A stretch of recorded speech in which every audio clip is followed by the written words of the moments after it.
51 number श्लोक में बोले, এই প্রেমা আস্বাদন তপ্ত ইক্ষু চর্বণ মুখে জলে না যায় তাজন, সেই প্রেমা যার মনে তার বিक्रम সেই জানে, विषामृत एकत्र मिलन। तो अच्छा, पीडीएफ आ गया, पढ़ सकते हैं।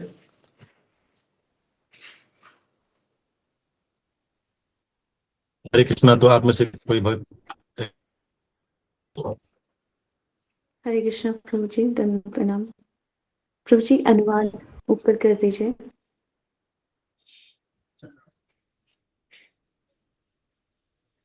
जो ऐसे भगवान प्रेम का आस्वादन करता है वह इसकी तुलना गर्म गन्ने ईख से करता है। गर्म गन्ने को यदि कोई चबाता है तो उसका मुख जलता है, फिर भी वह उसे छोड़ नहीं सकता। इसी प्रकार किसी में यदि लेश मात्र भी भगवत प्रेम हो तो वह इसके सशक्त प्रभाव का अनुभव कर सकता है। इसकी तुलना अमृत और विष के मिश्रण से ही की जा सकती है। तो यहाँ पे बोल रहा है कि जो भगवत प्रेम होते हैं वहां पे विरह होता है, और विरह होता है तो वो विष के समान होता है। वो मतलब इतना उसमें यंत्रणा होते है उसमें, लेकिन वो जो है इतना आस्वादन देते हैं कि वो भगवान को छोड़, ऐसे नहीं कि जहाँ विरह हो रहा है छोड़ दिया, भगवान को छोड़ नहीं सकते वहां पे, उनको और विरह होता है और वो भगवान प्रेम में और लीन हो जाते हैं। तो ये जो है ना, गन्ने को, गरम गन्ने को खाने के समान है। मतलब गन्ना के रस भी गरम होता है तो वो पी के, लेकिन उसको छोड़ नहीं सकती, इतना उसमें स्वाद है। मूल मुंह भी जल रहा है लेकिन उसको छोड़ नहीं सकता। तो यहाँ पे इस तरीके से जिसका जो है संबंध बताया गया जा रहा है कि भगवान के प्रेम में जो, ऐसे नहीं कि हमेशा ये दिखाई देगा, ये उस समय में दिखाई देगा जब प्रेम का बहुत जो चरम अवस्था में होता है उस समय, है ना, वो भगवान को छोड़ नहीं सकते। विरह भी होगा, भगवान के मिलन नहीं हो रहा है भगवान से, उसके विरह भी होगा और साथ में उसका आनंद की भी अनुभूति होगा। ठीक है, आगे पढ़िए माता जी। हरे कृष्णा। पीड़ा पीड़ा, हरे कृष्णा प्रभु जी, थोड़ा नीचे हाँ, कर ये दीजिए। ना आपका एक संस्कृत श्लोक है ना, तो आपको इस तरीके से, पीरा भी नव काल कूट कटुता गर्भस्य निर्वासन निस्संदेन। मैं इस तरीके बोल, मोदान सुधा मधुरिमा अहंकार संकोचन प्रेमा सुंदरी नंद नंद परः, जागर्ति जस्य अंतरे ज्ञायन्ते स्फुटम अश्य वक्र मधुरा तेन एव विक्रांतयः। अब पढ़िए इसका अनुवाद।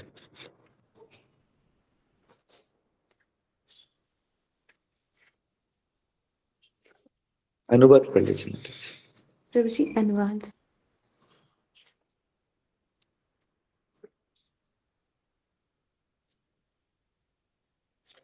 ठीक है, मैं ही पढ़ लेता हूँ। तो चैतन्य महाप्रभु भी ये जो है, ये वाला श्लोक चैतन्य महाप्रभु बोल रहे हैं जो है ना, पीराति कलकूट कटुता गर्वश्य निर्वासनः मूदाम सुधा मधुरिमा अहंकार संकोचन प्रेमा सुंदरी नंद नंद परः, जागर्ति जस्य अंतरे जायन्ते स्कुटम अश्य वक्र मधुराः तेन एव विक्रांतयः। ये कौन बोल रहा है? ये महाप्रभु बोल रहे हैं। महाप्रभु क्या बोल रहे हैं कि जो एक बोलते हैं सुंदरी, मतलब इसमें बोल रहे हैं कि महाप्रभु बोल रहे हैं कि भगवान के प्रेम से, जिसके हृदय में भगवान के प्रेम जागृत हुआ, वो जो है कैसे है, वक्र है। वक्र प्लस मधुर, वक्र मतलब वो टेढ़े हैं और उसमें मधुर भाव का भी प्रकाश हो रहा है ना, मधुर भाव का भी प्रकाशित हो रहा है। और ये प्रेम दो भाग में काम करता है। कैसे कि ये जो है ना, जैसे का सर्प के विष होता है, सर्प के जो जहर होता है, जो नया सर्प होता है, नया विष होता है, वो क्या करते हैं, आप हिंदी में पढ़िए, मेरे पे बंगाली है, आप लोग समझ, मेरा बंगाली वाला समझ नहीं पाएंगे क्योंकि हिंदी भी बोलना थोड़ा टफ है मेरे लिए। तो क्या है ना, यहाँ पे ये दो भाव को प्रकाशित कर रहे हैं, जहर भी प्रकाशित कर रहे हैं और मधुर भाव भी। एक महाप्रभु बोल रहे हैं, ये किसको संबंधित कर रहे हैं? ये संबंधित कर रहे हैं कि राधा रानी के सखियों को, कि सखियों को बोल रहे हैं कि ये जो है ना, प्रेम भी है, मधुरता भी है और इसमें क्या है, जहर के भाव भी है। है ना। तो इसमें जो है बहुत दुख का भी उदय होता है, बहुत दुख भी होता है और आनंद का भी वर्षण होता है ना। तो ये जो परम सुख भी प्रदान करते हैं। तो यहाँ पे ये समझना होगा कि ये ना भौतिक दृष्टि से हम समझ नहीं पाएंगे भगवान के प्रति प्रेम को। भगवान के प्रेम, भगवान से विरह हो रहा है और भगवान वहां डिस्टर्ब नहीं हो रहा है। कृष्ण डिस्टर्ब, यहाँ पे राधा रानी जो दिखा रहा है कि भगवान को पता ही नहीं है कि मेरे साथ इस तरीके से हो रहा है। राधा रानी का हमेशा कंप्लेंट कि भगवान को पता ही नहीं कि मेरे साथ ये सब हो रहा है, लेकिन राधा रानी की इसमें सुख का भी आस्वादन होता है। बहुत पीड़ादायक भी है और साथ में ये क्या है, सुख प्रदान कर, जैसे बोले सर्प के जहर के समान बता रहे हैं, सर्प के जहर के समान है और उसको चरम दुख भी देते हैं अब और आनंद भी प्रदान करते हैं, है ना। तो इस तरीके से बताया जाता है। इसमें रूप गोस्वामी पाद ने विदग्ध माधव नाटक में नांदी मुख में इसको पूर्णमासी की उक्ति बताया। पूर्णमासी कौन थे, आपको पता है पूर्णमासी?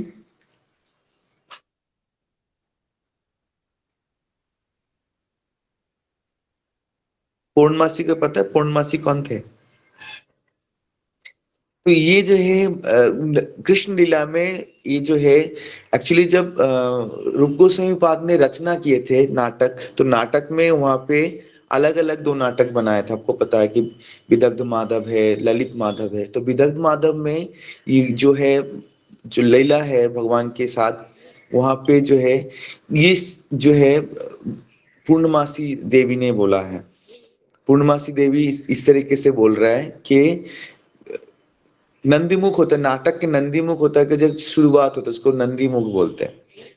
तो वो शुरुआत में ये वाला श्लोक बता रहे हैं कि क्या पीड़ा होता है, कि राधा रानी को क्या पीड़ा होता है कि एक प्रेम के इतना चरम में चले जाने के बाद दोनों चीजों का आस्वादन होता है। एक होता है आपका दुख का आस्वादन होता है और आनंद की भी आस्वादन। और दुख का आस्वादन किसके तरीके से माना जा रहा है, स्वर्ग के जहर के समान माना जा रहा है, इतना उसमें है। लेकिन साथ ही साथ इसका मधुरता भी है, अमृत के समान है।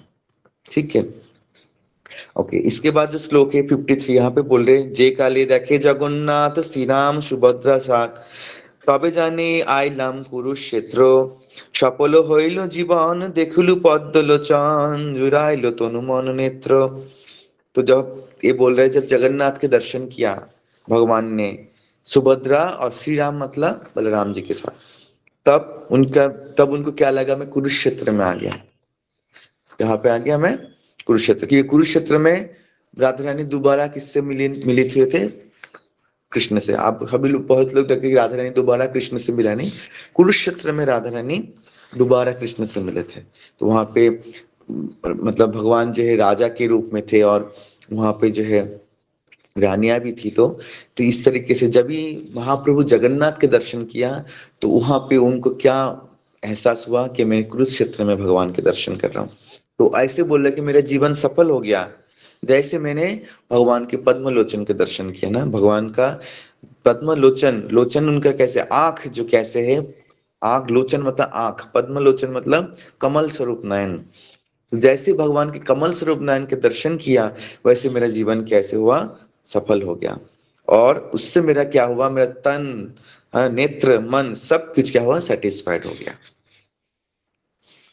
तो ये जो है महाप्रभु का जो है, एक जो महाप्रभु विरह भी होता था, जब जगन्नाथ को देखते थे तो विरह से क्या होता, उनको आनंद के प्राप्त होता था कि हाँ मुझे मिलन हुआ भगवान से ना। जब जब वो जो होता है रथ यात्रा से पहले भगवान के दर्शन बंद होता है ना। भगवान के स्नान यात्रा के बाद भगवान को जो है गर्भगृह में रख देते हैं, तो दर्शन नहीं होता भगवान का। तो उस समय महाप्रभु को बहुत विरह होता था कि भगवान के दर्शन नहीं हो पा रहा है। तो वो कहाँ चले जाता है, अलारनाथ में चले जाते हैं। अलारनाथ में भगवान का अलारनाथ आप जाएंगे उड़ीसा में, तो अलारनाथ के मंदिर है जहाँ पे जगन्नाथ जी हैं, कृष्ण है ना। तो वहां पे एकादशी देवी भी है, तो आप दर्शन कर सकते हैं। तो महाप्रभु वहां चले जाते थे और महाप्रभु की इतना विरह होता था कि जिस शिला में वो पढ़ते थे ना, लेट जाते थे, वो शिला गल जाते थे। तो वो अभी भी वो शिला वहां पे रखा हुआ है, महाप्रभु का पूरा शरीर का वहां पे क्या है, छाप है। बोलते महाप्रभु के विरह से वो शिला गल गया था, इतना हीट हुआ कि वो शिला गल गया। तो महाप्रभु को इतना विरह होता था जगन्नाथ के बिना, क्योंकि जगन्नाथ कृष्ण में कोई अंतर नहीं, और राधा रानी के भाव में कृष्ण है महाप्रभु के रूप में। तो कृष्ण को जब भी विरह होता था तो महाप्रभु जगन्नाथ को दर्शन करके महाप्रभु को इतना सेटिस्फेक्शन होता था, उतना उनको आनंद होता था। तो ये जो है हमें होता क्यों नहीं है कि कृष्ण, हम मंदिर में एक दिन जाते हैं, वो दर्शन भी हम उस तरीके से करते हैं ना। तो हमें दर्शन करना चाहिए। ये दर्शन, श्रील भक्ति सिद्धांत साई ठाकुर बोलते थे कि दर्शन एक से आंखों का एक्सरसाइज है। जितना हम दर्शन करेंगे उतना हमारा आंख, मन, आंख और हृदय और कान ये सब जुड़े हुए हैं। जितना दर्शन करेंगे उतना भगवान के प्रति हमारा प्रेम, इसलिए दर्शन करना हमें बहुत जरूरी है। और दर्शन कैसे करना है, भगवान के जो है जो चरण कमल से दर्शन करना है। चरण कमल से लेके घुटने, फिर उनके नाभि, उनके वक्षस्थल, उनका मुंह, उनका आंख, कान, सब कुछ, उनके जितने श्रृंगार है, उनको होठ, उनका बाल, सब ऐसे दर्शन करना चाहिए और तृप्त करना चाहिए कि भगवान ये रूप मुझे हमेशा, ये जो है मैं हमेशा लालसा रह के आपके दर्शन में करता रहूं, है ना। महाप्रभु भाव दिखाए, महाप्रभु एक भक्त का आचरण दिखाए कि राधा रानी सबसे परम भक्त है भगवान की, है ना, सर्वश्रेष्ठ, है ना, भक्त है। और उसी भाव को ही डेवलप करना है हमें, उसी भाव को ही हमें डेवलप करना, वही गोपी भाव है।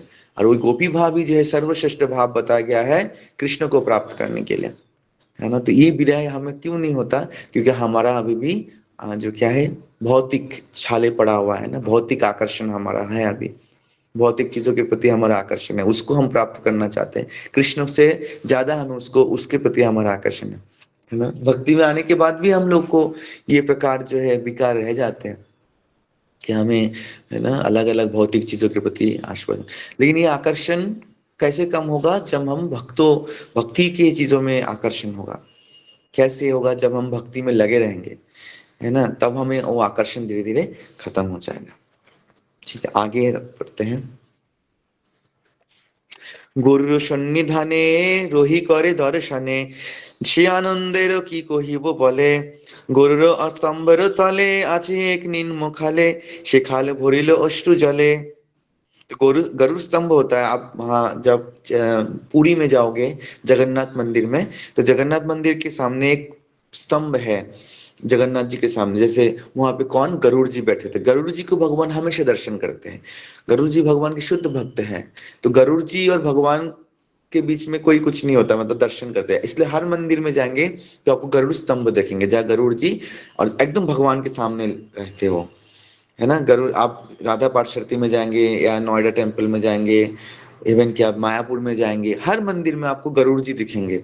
उसको गरुड़ स्तंभ बोलते हैं, और भगवान हमेशा गरुड़ को दर्शन करते रहते हैं। तो ऐसे ही आप वहां पे जाओगे, पुरी में जाओगे जगन्नाथ मंदिर में, वहां पे भी आपको क्या दिखेगा, गरुड़ स्तंभ। वो गरुड़ स्तंभ के नीचे जो है भगवान चैतन्य महाप्रभु गरुड़ स्तंभ से खड़े होकर जगन्नाथ जी के दर्शन करते थे, ठीक है ना।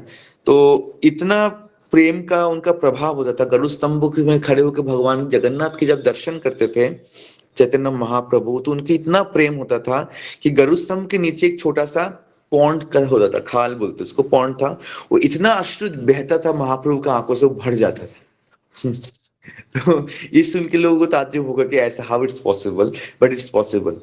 तो भगवान के लिए सब कुछ पॉसिबल। इतना मतलब भगवान तो साधारण इंसान जैसा नहीं भाव दिखाएंगे ना, भगवान के जो भी को होगा वो अल्टीमेट होगा, वो सबसे ह्यूमन जो सेंसेस है उनसे बियॉन्ड होगा, है ना। तो भगवान को अश्रु से वो पॉन्ड बोलते भर जाते थे। और भगवान का अश्रुधारा पता है कैसे निकलते, झरनों की तरह निकलते थे। जैसे हम लोग का अश्रु निकलते गिरते, ऐसे भगवान को नहीं ना, अश्रुधारा जो झरनों की तरह, मतलब ऐसे निकलते थे उनके, इतने बड़े अश्रु होता था, है ना। तो ये प्रेम है भगवान। हमें अश्रु क्यों नहीं आता, क्योंकि हमारा हृदय पाषाण है, किस तरह से पत्थर जैसा बना हुआ है कि नहीं। तो इस तरीके से, तो भगवान इस तरीके से जब दर्शन करते थे तो उसको प्रेम से उनका आंखों से अश्रु आता था। और गरुड़ स्तंभ के नीचे क्या होता था, तो गरुड़ स्तंभ में भी छाप पड़ जाते थे। ऐसे भी है कि भगवान महाप्रभु के हाथ का छाप गरुड़ स्तंभ में भी है ना। তাহা হইতে ঘরে আসি মাটির উপরে বসি, নখে করে পৃথিবী লিখন, হাহা কাহা বৃন্दावन कहा गोपेंद्र नंदन, कहा शेई बंशी बदन। तो महाप्रभु क्या करते हैं, जब दर्शन करके आते थे जगन्नाथ मंदिर से अपने घर पे, जहाँ गंभीरा में रहते थे वहां पे घर में मिट्टी में आके बैठ जाते थे। और चैतन्य महाप्रभु वो मिट्टी में बैठ के क्या करते थे, अपने नाखून से क्या करते, भूमि में मतलब मिट्टी में लिखते थे। और मतलब इतना उनका प्रेम है, वो प्रेम से वो लिखने लग जाते थे। उस समय इतना उनको दर्शन करने के बाद इतना विषाद होता था, उनके अंदर विरह होता था, वो क्रंदन करने लगते थे। वो बोलते कहाँ वो वृंदावन, कहाँ मेरा गोपेंद्र नंदन कृष्ण कहाँ पर है, कहाँ वो बंशी बदन कहाँ पर है ना, कहाँ, ये सब बोलते थे और लिखते थे मिट्टियों में। तो ये प्रेम की भाव है, प्रेम की उस स्टेज है जहां पर इस तरीके से महाप्रभु ने दिखाया। तो महाप्रभु को कंपेयर हम साधारण भक्तों से नहीं कर सकते। महाप्रभु भक्ति का उस स्थिति में है जो सर्वोच्च है ना। तो वही इस तरीके से हमें नहीं होगा, हम मंदिर में जाके बोले कब घर जाएंगे, कर घर जाके हम, है ना, अपने घर के काम करेंगे। तो महाप्रभु को ऐसे नहीं होता। महाप्रभु को घर उधर से आके लगता है कहाँ कृष्ण है, कहाँ वृंदावन है। ये होता वृंदावन के भाव। This is called the Vrindavan conscious. हम कहीं वृंदावन नहीं जाके घर बैठ के वृंदावन के चिंतन करना, ये कहीं गुना ज्यादा है जब वृंदावन में जाके हम वृंदावन के चिंतन, उससे ज्यादा है। क्योंकि महाप्रभु ने विरह भाव को ज्यादा इंपॉर्टेंस दिया। विरह ज्यादा इंपॉर्टेंट है, मिलन से ज्यादा विरह का इंपॉर्टेंस है। कि आप वृंदावन नहीं जाके वृंदावन को चिंतन कर रहे हो, वो ज्यादा प्रभावी है ना। वृंदावन में जाके वृंदावन का चिंतन करना तो बहुत आसान है किसी के लिए, लेकिन वृंदावन नहीं जाके वृंदावन का चिंतन करना, ये मानो कुछ भक्त के अंदर बहुत प्रेम है भगवान के लिए।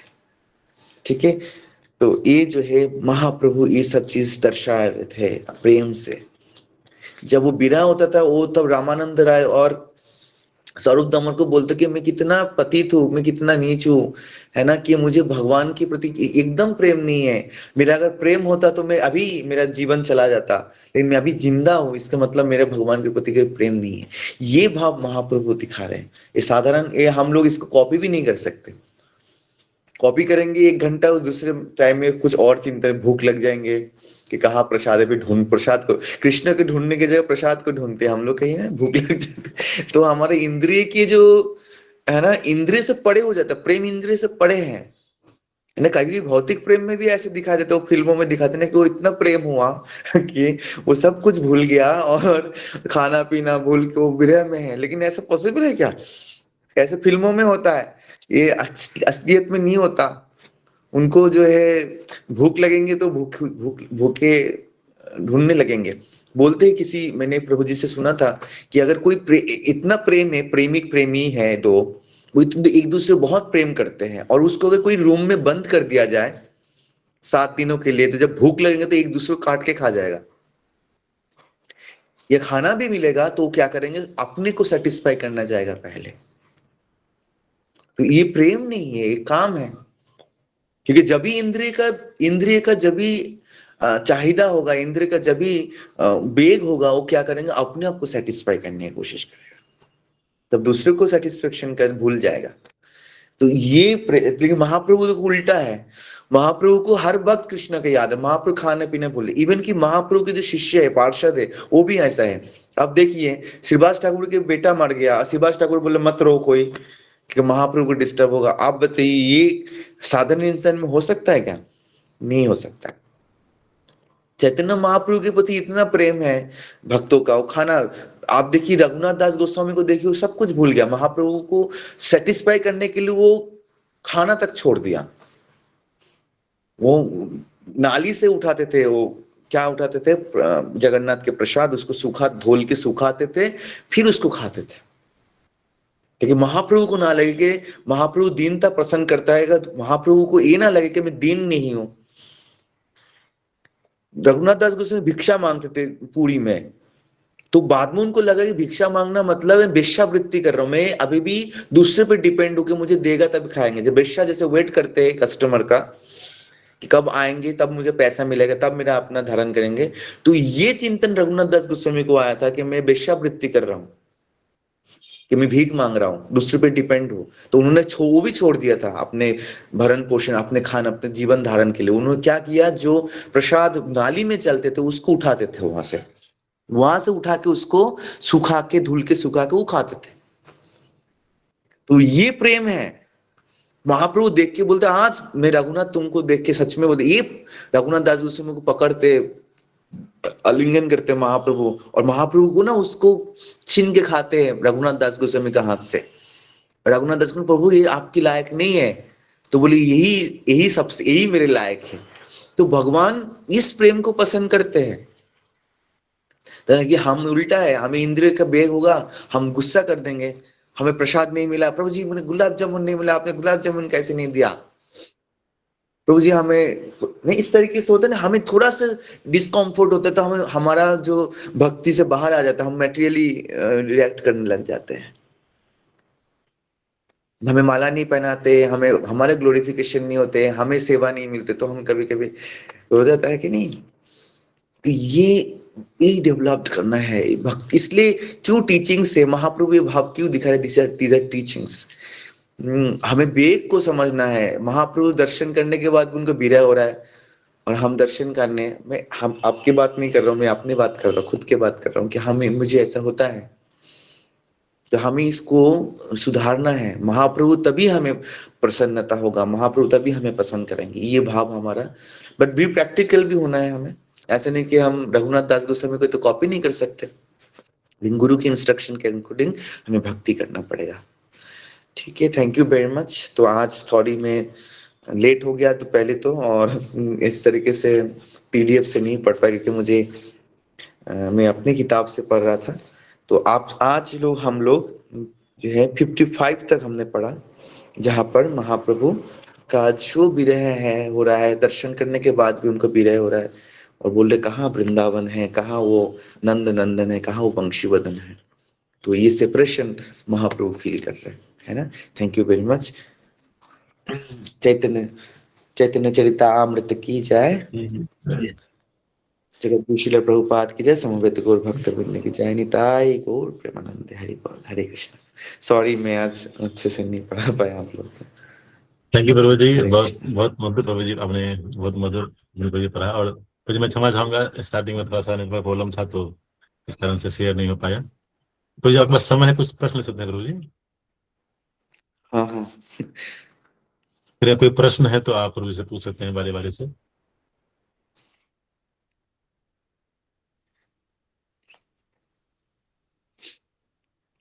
ठीक है।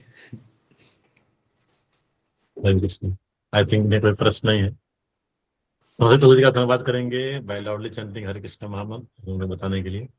हरे कृष्णा कृष्णा कृष्णा हरे हरे, हरे राम राम हरे हरे कृष्ण। प्रभु जी धन्यवाद, थैंक यू प्रभु जी। हरे कृष्णा प्रभु, आपके बहुत बहुत धन्यवाद आने के लिए। इसी से हम लोग आज समय विराम लेंगे। जगत गुरु प्रभुपाद की जय, जय की जय, गौर प्रमाण के हरि हरि बोल। Thank you devotees. Hare Krishna. Hare Krishna प्रभु, धन्यवाद प्रणाम। हरे कृष्णा प्रभु।